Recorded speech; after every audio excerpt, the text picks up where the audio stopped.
Saturday, the 23rd of December. You're tuned in to our new newscast coming to you from Arirang's News Center in Seoul. It's very good to have you with us. I'm Kim Young-gin. The UN Security Council has adopted a new sanctions resolution on North Korea following its latest ICBM launch in late November. Resolution 2397 aims to further cut oil supplies to the regime and repatriate North Koreans working abroad while blacklisting 16 individuals. Our Oh Jung-hee reports. The UN Security Council unanimously imposed new set of sanctions on North Korea following its latest ballistic missile launch. Resolution 2397 comes 24 days after Pyongyang launched its Hwasong-15 ICBM in late November.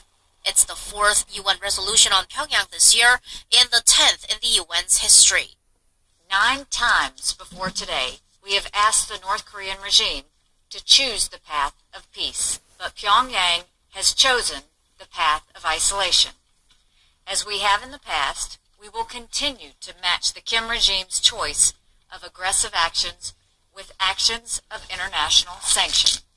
The US-led resolution aims to ban nearly 90% of refined petroleum product exports to North Korea by capping them at 500,000 barrels a year. That builds on the previous resolution in September that set a limit of 2 million barrels. Crude oil exports to the regime have also been capped at 4 million barrels a year. The list of banned North Korean exports was extended to include food products, machinery, and electrical equipment, as well as certain stones and minerals. Also, all North Korean nationals working overseas will have to be repatriated within 24 months, and 16 individuals were added to the international blacklist, freezing their financial assets and banning them from travel. Today, we have banned the import of nearly 90% of refined petroleum products to North Korea. These products are used by the regime to resource their illegal nuclear and ballistic missile programs. By cutting off this supply, we will restrict their ability to develop and deploy these weapons. In passing the resolution, China stressed that the regime should listen to the international community's call to refrain from nuclear and missile provocations, but at the same time highlighted the need for a diplomatic solution to the North Korea issue. Oh Jung-hee, Arirang News. South Korea has welcomed the new sanctions resolution adopted by the UN Security Council and urged North Korea once again to halt its provocations and come around to the path of denuclearization. Through a statement on Saturday, Seoul's Foreign Ministry said the latest resolution shows the international community's firm will not to allow Pyongyang's nuclear and missile development. It reiterated the need for international cooperation to implement all UN sanctions. The ministry says that the latest sanctions could cut the North exports earnings by 10% or $250 million and imports by 30% or $1.2 billion. And if North Korean workers are repatriated, that could also hit the regime's earnings by $450 to $750 million.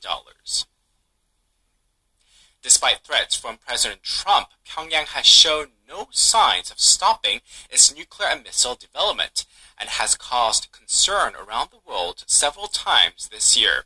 USA Today listed 10 ways North Korean leader Kim Jong-un freaked out the world in 2017. The list included the record number of missile tests this year, the most recent one putting Washington, D.C. within striking distance, Kim Jong-un ordering the killing of his half-brother Kim Jong-nam, and killing more of his rivals, including ordering the execution of at least 5 senior government officials. Also on USA Today's list, the death of Otto Warmbier after his release from a North Korean prison, North Korea's threats toward Guam, its first hydrogen bomb test, Kim Jong-un labeling President Trump a dotard, and the shooting of a defector in the joint security area on the inter-Korean border. In Pyeongchang, Gangwon-do Province, where the 2018 Winter Olympics will take place, South Korean and U.S. Marines held a joint winter exercise overcoming the harsh combat conditions of freezing winter and temperatures as low as minus 30 degrees Celsius. Our Won Jong-an has a story. Troops slowly move through the narrow alley covered in snow. They're in the enemy's camp, so they can't let their guards down. As they reach the enemy's key facility, snipers suppress the guards and the rest move quickly and stealthily to strike. This is a part of the South Korea-US joint winter drill held for 3 weeks since December 4th in Pyeongchang, Gangwon-do Province, with over 440 Marines from 2 countries. My Marines, as well as ROK Marines, have partnered together, have endured this training. We've increased our combat effectiveness, both on our side and theirs. Here in the trenches, the Marines are training to improve their endurance in this cold, harsh environment. It's 30 degrees Celsius below zero, but the freezing weather and the snow aren't the only obstacles. The troops are in tough tactical training, skiing down the slopes and moving quickly around the battlefield. They climb up and down the slopes continuously to improve their over-the-mountain mobility. The South Korean and U.S. Marines are maintaining operational readiness while overcoming extreme cold with strong comradeship.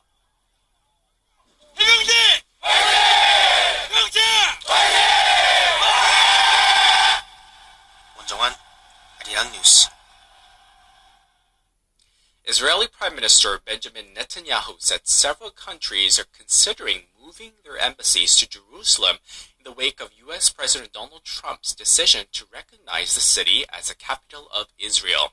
In an exclusive interview with CNN on the day after the United Nations National Assembly voted against Trump's move, Netanyahu said the U.S. decision to move its embassy to Jerusalem could lead the way for other countries to follow suit.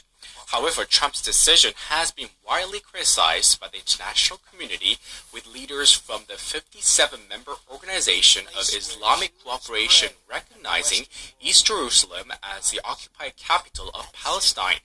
Fresh violence came a day after the UN General Assembly vote. 2 Palestinians were killed in the renewed clashes with Israeli forces. Bitcoin prices plunged sharply to below $11,000 on Friday, the virtual currency shedding a third of its value in just 24 hours, according to data from Coindesk.com.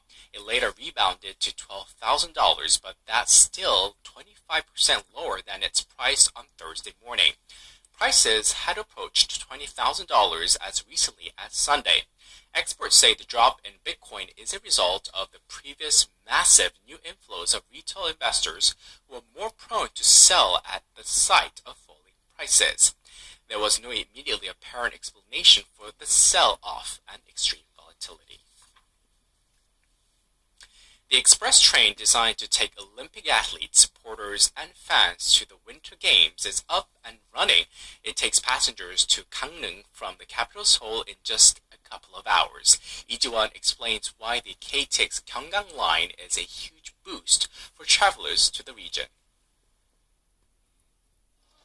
A quick and relaxing one-day trip to Korea's eastern city of Gangneung has become much easier with the Gyeonggang high-speed KTX rail line officially running from Friday.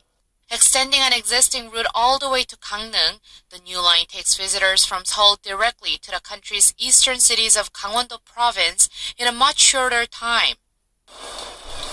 It's now a few minutes before 11 in the morning, and we're going to take this 11:01 train from Seoul to Gangneung. There are 18 trains a day during the week and 26 trains a day during the weekend on this route, and with each train having 410 seats, over 7,000 people can enjoy the ride each day. Traveling at speeds of up to 250 kilometers an hour, the train quickly whisks passengers from Seoul into the mountainous heart of Gangwon-do Province. We've always taken buses to go to the ski resort near Gangneung, but I think taking this train is much faster and more comfortable. It only took about an hour getting outside the city, so it was very, very easy to see the lovely country of Korea. And soon after, the train reaches its final stop, Gangneung Station. The time is now a few minutes past 1. It took us slightly over 2 hours to get from Seoul to Gangneung, which is significantly quicker than other modes of transportation. The route normally takes over 3 hours by bus or car, and the previous train route took about 5 to 6 hours. But despite the savings in time, the new KTX train isn't too expensive, costing 27,000 Korean won or roughly $25, at most $12 more than other forms of transportation. The new train is already gaining popularity. Over 18% of seats until next month have already been reserved, which is up to twice that of other lines. Most of the tickets to Gangneung on December 31st and from Gangneung to Seoul on January 1st have already been sold out. The new KTX line is not only a big development in rural transportation, but also provides a vital connection for the upcoming 2018 Pyeongchang Winter Olympics. Over 1 million people are expected to come from around the world over the Olympic season, and Korea Railroad is to operate more trains at that time, along with a temporary operation of trains from Incheon International Airport straight to Pyeongchang and Gangneung. 이지원, 아리랑 뉴스 강릉. Korean girl group Twice won a triple crown on Japan's Oricon charts, reaching #1 in sales, single, and album rankings, the first for a K-pop artist in 2 years. Sales of their albums, DVDs, and Blu-ray discs reached more than $13 million in Japan, nailing the #1 spot for sales.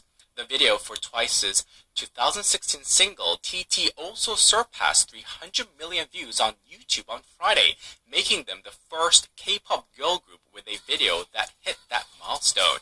Twice will put out a new Japanese language single album titled Candy Pop on February 7th, according to JYP Entertainment. The group debuted in Japan in June with the compilation album Twice. Before we go, let's take a brief look at the weather. Sunny skies and warm winter conditions are expected throughout the day, with Seoul's mercury levels topping out at 9 degrees Celsius and Jeju reaching 15 degrees Celsius. With that, let's look at the weather map in your neck of the woods.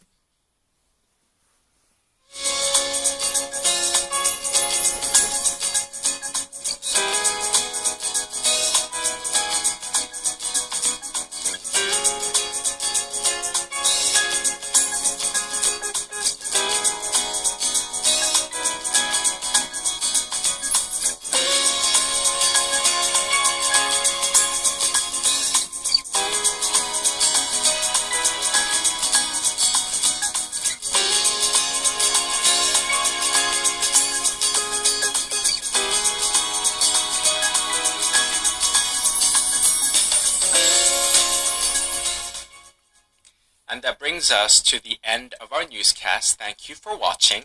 We'll be back with more updates at 6 p.m. Korea time, so don't forget to tune in then. Do enjoy the rest of the weekend, and goodbye.